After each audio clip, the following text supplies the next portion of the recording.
Hello, my name is Graham Crawshaw.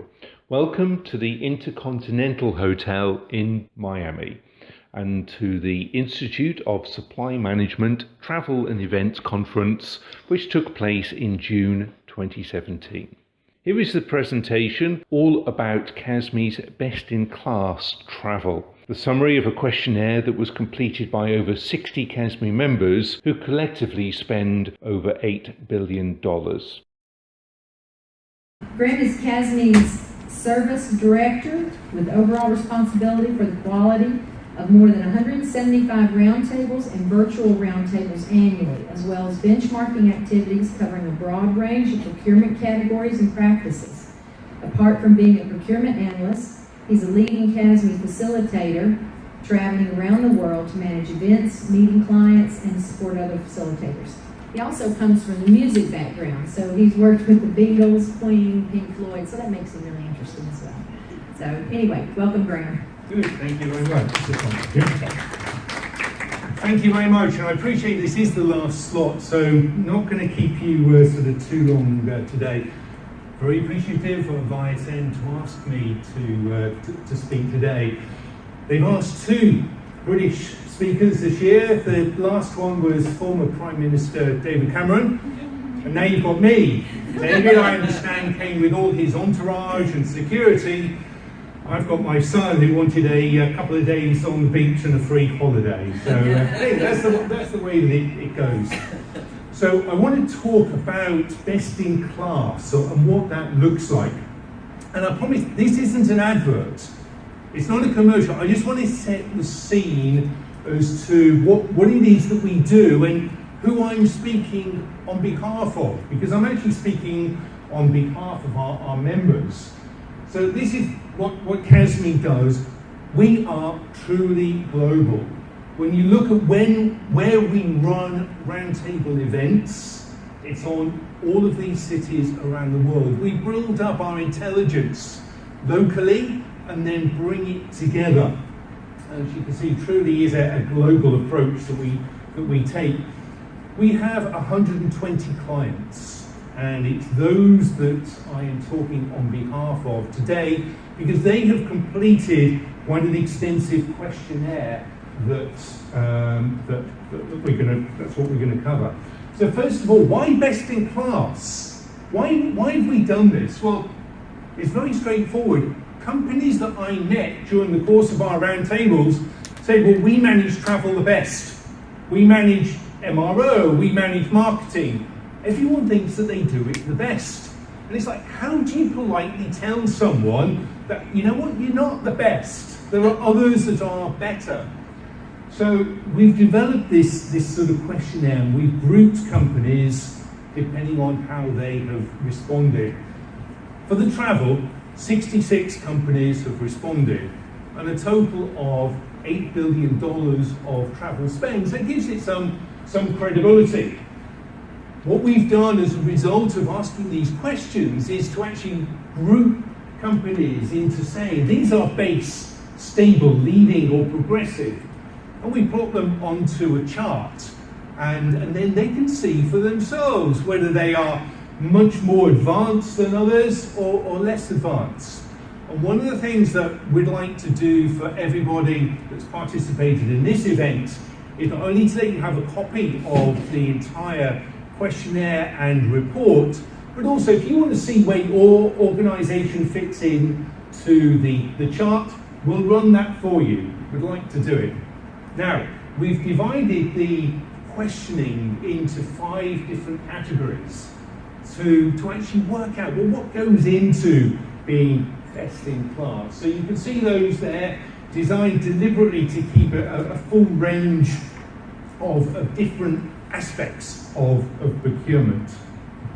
And as we whiz through this, the spend breakdown that we've got from all the respondents, you'll see that airfares is 52% of the total, and then accommodation, food and beverage, ground transportation, entertainment, obviously the rest of that. Now, in terms of planning the travel strategy, you'll see here the approach is very much that people are using one or more travel management companies. And in fact, 69% of the respondents have a relationship with one or more of TMCs. When you look at the influence, so we've spoken a lot these last couple of days how procurement adds value, how they influence. And in fact, the figure from the survey was 78% of procurement is able to add an influence. And by influencing, we're talking about working with the suppliers, being involved in tendering, working with stakeholders. Now, in terms of other indirect categories, travel is quite mature. When you look at HR, when you look at legal, that number is much, much lower. So it's good that collectively we're making good progress in terms of travel. Now I've got some of the charts here, and you'll be pleased to know I'm not going to read every single item out on it because that would be too much. So you'll be able to look at that when you look at the report. I just want to home in on some of the key points that do come from these charts. So managing non-compliance, that's been a topic of the last 2 days that a number of speakers have covered. And so online booking tool, non-compliance, 61% really measure that. Escalation to senior management for non-compliance, 45%. I'm almost more alarmed that there is 18% of non-compliance when there's no consequence. And if there's no consequence, almost what's the point? How are you going to actually drive improvement if there's no impact on that? So looking at some of the approaches that apply to benchmarking, you'll see that it's good that 52% of those companies that responded to the survey said that they were using both internal and external data to do benchmarking. And in fact, in terms of good practice, the answer is getting data from multiple sources. If you're just relying on your TMC, if you're just relying on one source, you're not going to see the bigger picture there. So get involved, get to see the data from different sources. Now, in terms of consolidation, we said that we saw that 88% of the respondents were consolidating with their TMCs and with their preferred suppliers. Don't forget, I'm talking about this consistently on a global basis. We've had quite a lot that's been focused just on North America or the Americas. These predominantly global organizations are taking that global approach, and so consolidation is very much key to them. Let's move on to procure-to-pay processes and look at compliance with using the TMCs or with the preferred suppliers. And you'll see this is high. 61 to 90, and then over 91% are actually using and ensuring that there is compliance, whether that's through policy or whether that's ensuring that the processes that are in place are actually adopted. We've got a slide on it, but typical payment terms are 30 days. Again, a global figure. Some countries you are legally obliged to pay within certain figures, but 30 days is looking at the average. And when we asked, by using this compliance, by using your TMC, what are you actually achieving in terms of savings through an online booking tool? Figure was 40%.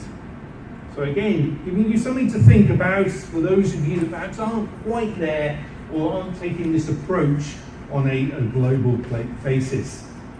Let's look at some of the policies that are more specific for individuals and employee policy.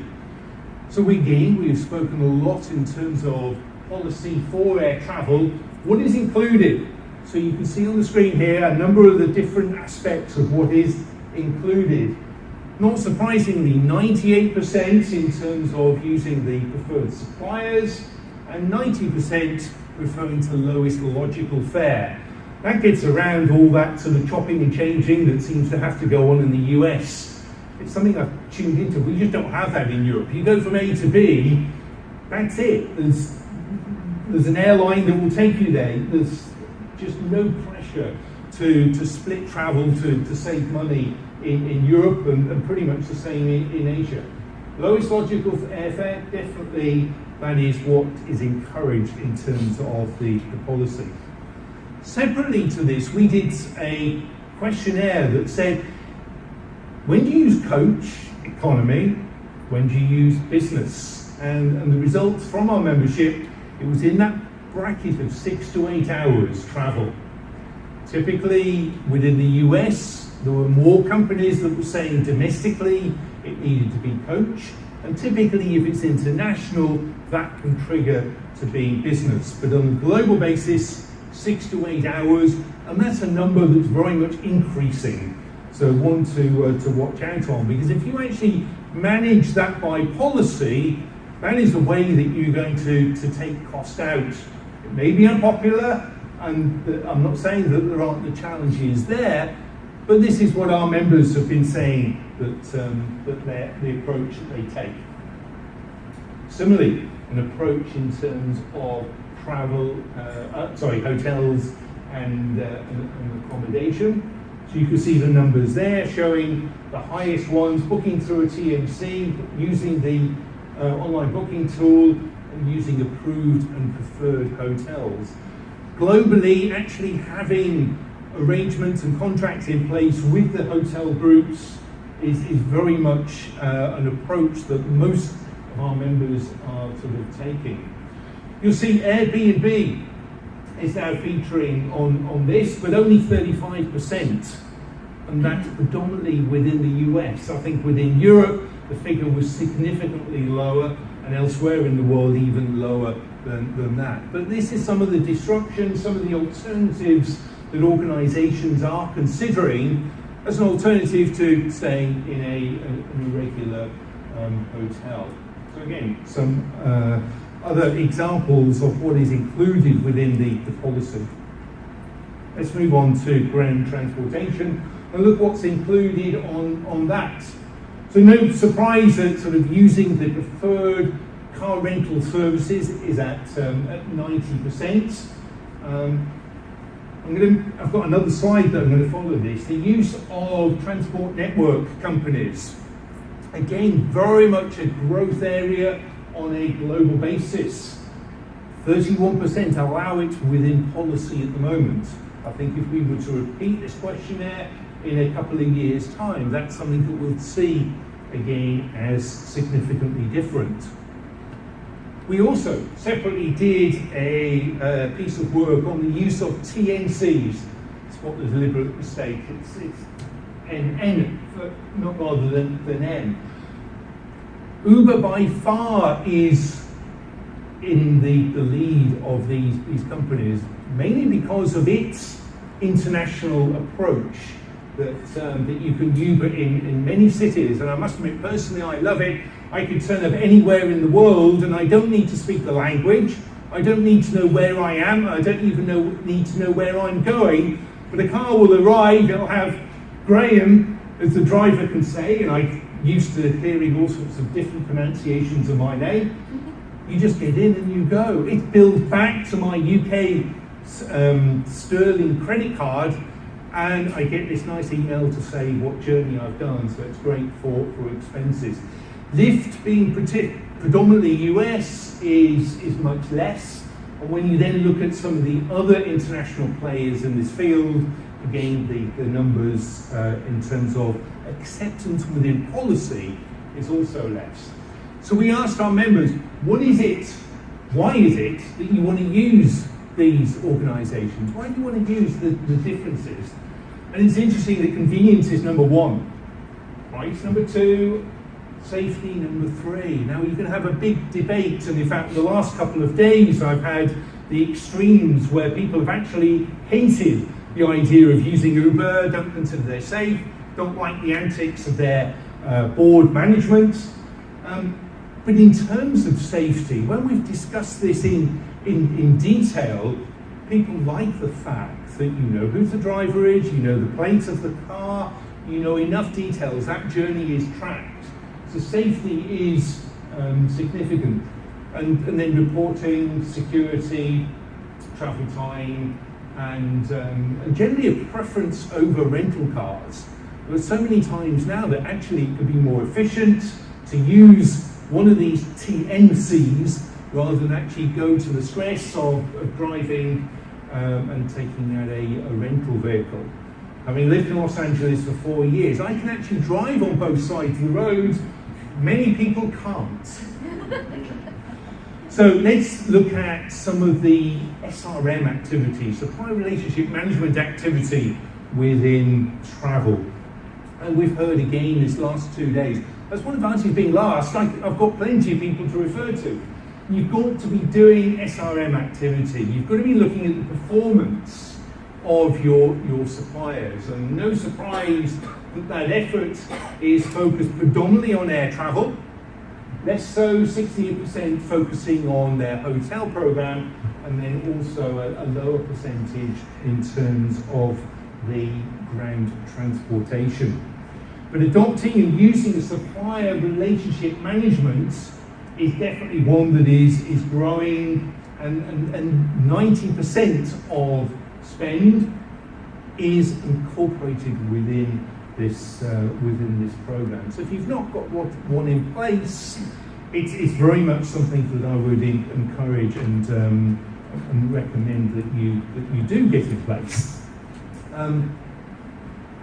There's a lot of emphasis at the moment across all indirect procurement categories, not only travel, but asking yourself, am I a customer of choice from my supplier's perspective?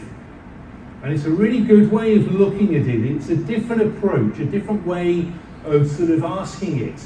Because you may feel that actually you are. You spend a lot of money, the airlines, the hotels will want to negotiate with you. They will want you to have the best deal, and you think you've probably got the best deal. But the question is, well, actually, are you a customer of choice? And again, from different surveys we've done, one of the things that fails is that, as procurement, you do not pay your invoices at the time you have agreed. It doesn't matter. If you've agreed 30 days, pay them in 30. If you've agreed 60, 90, whatever it is, if you're in Italy and you've agreed 150 days, do it. Where suppliers lose interest in you is if you don't stick to what you're doing. And the whole SRM links very, very closely with innovation. So do you want to make sure that innovation is brought to you by your suppliers? Whatever that innovation may look like, and from many of the discussions we've had around round tables, innovation is typically small improvements that the supplier is making that they want to take to their best clients. It may not be the ones that pay the most or the least, but it's where they are feeling most comfortable that the ideas that they suggest are going to be adopted and well received and move forward. So a couple of things there: customer of choice, innovation, very much part of your SRM program. We asked in this survey, in terms of the contracts, what KPIs, what key performance indicators work for you? So I'm not going to read all these out. They're in the pack that you'll get. But there's no point in having KPIs that are just too many, too onerous for people to complete or track. We've talked already today about the SMART objectives, the SMART KPIs. These are the ones that our 66 members say they get greatest value from, and therefore these are the ones that are worth tracking and then reporting at their quarterly business reviews. So let's move on to tracking and sort of see, well, this whole negotiation process, where does this fit in with these global suppliers? And it's encouraging to see this cross-team approach. So led by procurement, but supported by a cross-team function that's global, but also with the local input. Again, supporting some of the ideas that we heard earlier this afternoon. You cannot take a global approach and ignore what is happening in a local basis. You've got to have input, whether that's meetings, conversations. Let your local teams feel engaged, and let you know what is important, because we've heard culture, very, very different. You've got to get it right. And I hate to be the British guy up here saying it, but quite frankly, if you've got a US policy that you're trying to implement, and you've got a US contract you're trying to implement globally, you are really going to struggle. It's fascinating, some of the conversations, like side step here, diversity. Very, very important, and I know what legislation you've got here that you need to comply with. The tier 1, the tier 2, all the different criteria. I see so many American-owned organisations that then go to their European teams and say you've got to have the same diversity tracking in place, please make sure you've got it. And at our roundtables in London, in Paris and Singapore, we just laugh at that.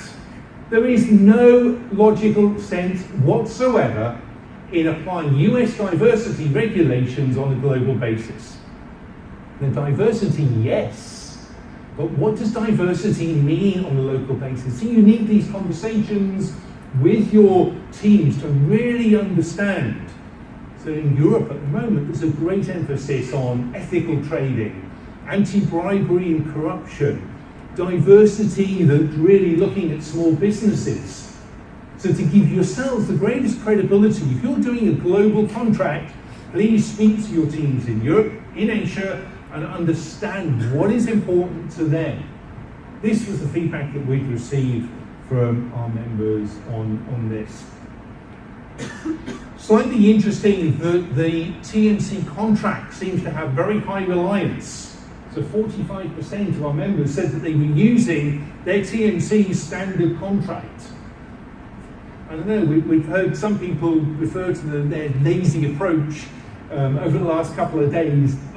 I'm a little nervous. I actually think that you've got to make sure that you are in control of your papers, your documentation, and the approach to your contracting.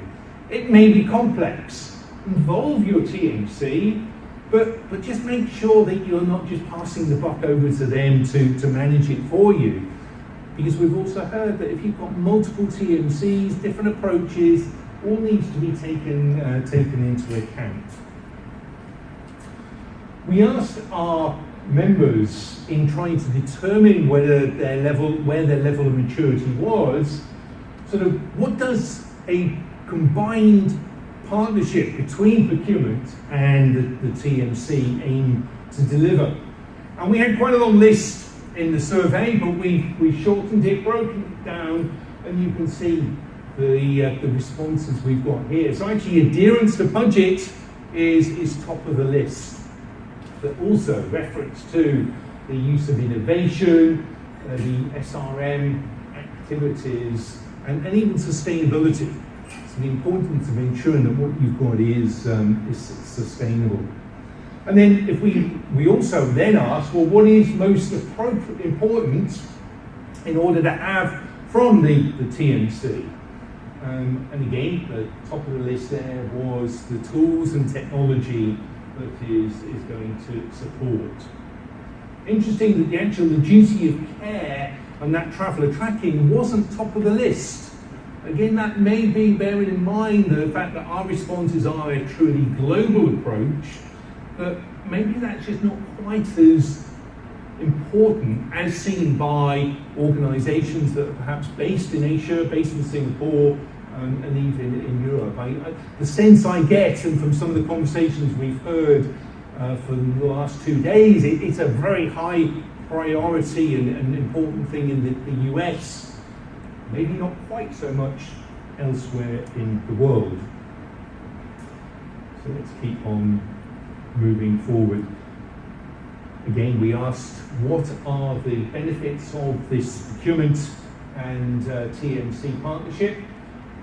And I've got a list here. Again, I know you guys have all got flights to get, so I'm not going to go through each one. It'll be in the handout that you get, but you get a flavour for what is important to both to achieve a successful partnership. Stakeholder engagement. I did want to add this slide in because it's not something that we haven't spoken in detail, but getting your stakeholders on board is absolutely critical. So I think anyone that's actually new to this travel program or new to implementing it on a global basis, these are some of the things that you should consider. Profiling your stakeholders.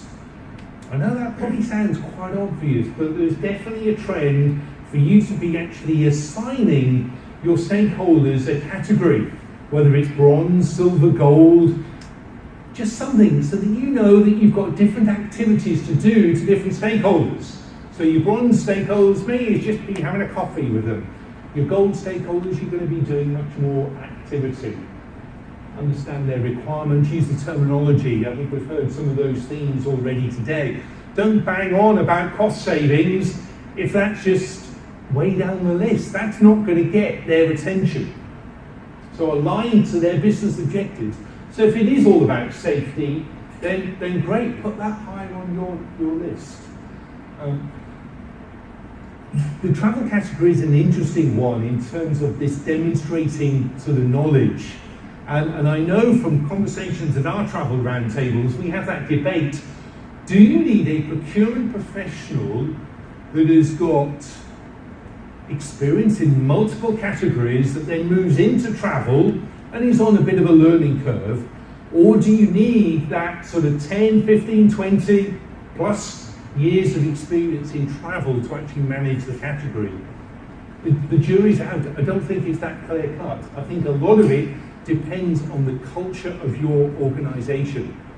I know there are a number of companies that their approach is it's all about the soft skills of the individual managing it.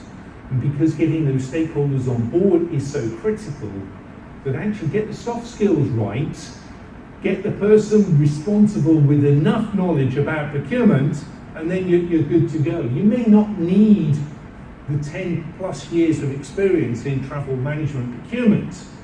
Often it's asking those naive questions that can help you challenge and develop and move things forward. How to get the stakeholders on board? Start small, get some credibility, do some firefighting, help them out, achieve those wins, and then you can move forward. Okay, so I know I'm rattling through this, but I think that's important.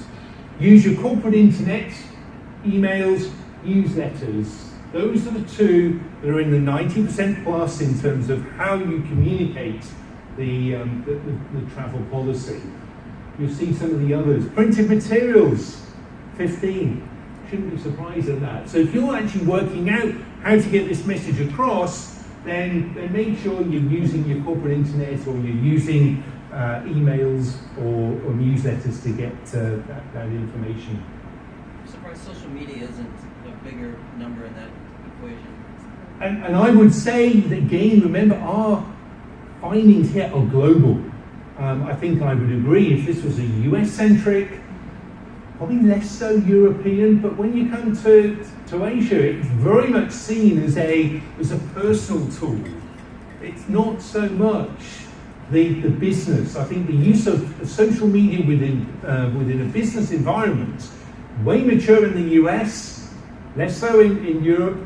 But yeah, you look at China, Singapore, it's way down there. So I think that's the reason. This is very much a balanced global perspective from our global members. So the final one here is on engagement and how you should actually ensure that you're giving feedback on business travel. And you can see here, it's a bit split, which would almost imply that it's not so clear cut as some of the other questions that we've asked. So here we've got some business travel procurement teams working with stakeholders as some of individual specific projects progress. I think the maturity that takes you to this 360-degree feedback, which we see much more in other categories, perhaps some categories that aren't quite as complicated, is still, I mean, it's a low percentage, 20%. I think that's where we've got to go to. So ensuring that the feedback that you're giving to the suppliers and then soliciting back from them is hopefully something we'd see a much higher percentage in a few years' time. So, summary, what does good look like? We've done this questionnaire, we've identified what identifies organizations as a stable, base, leading, and progressive. And many of them are still in that middle ground. And I think a lot of the reasoning for that is because technology is changing at such a fast rate. The marketplace is also changing so quickly. We wouldn't have had those transport network companies in even 5 years ago.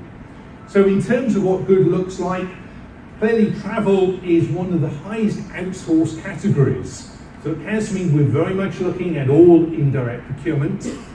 Many of the categories have some form of outsourcing. Travel is incredibly high because of the use of TMCs and because of the support that you need. You need your TMCs for cost containment. I think this particular group is fully aware of that.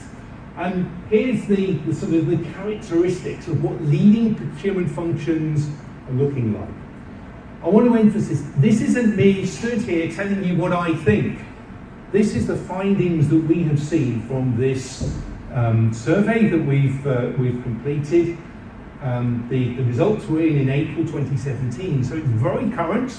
All the information is as of reported the last few months. So we've had experience. We run these best-in-class questions on other indirect materials. But the characteristics, as you can see, get stakeholders involved, get your external benchmarking, get your compliance regulations in place, ensure you're managing and monitoring everything with smart KPIs, and then round that all off by a fully integrated SRM program where you're actually engaging with the suppliers so that you become customer of choice from your supplier's perspective and you're driving through that innovation.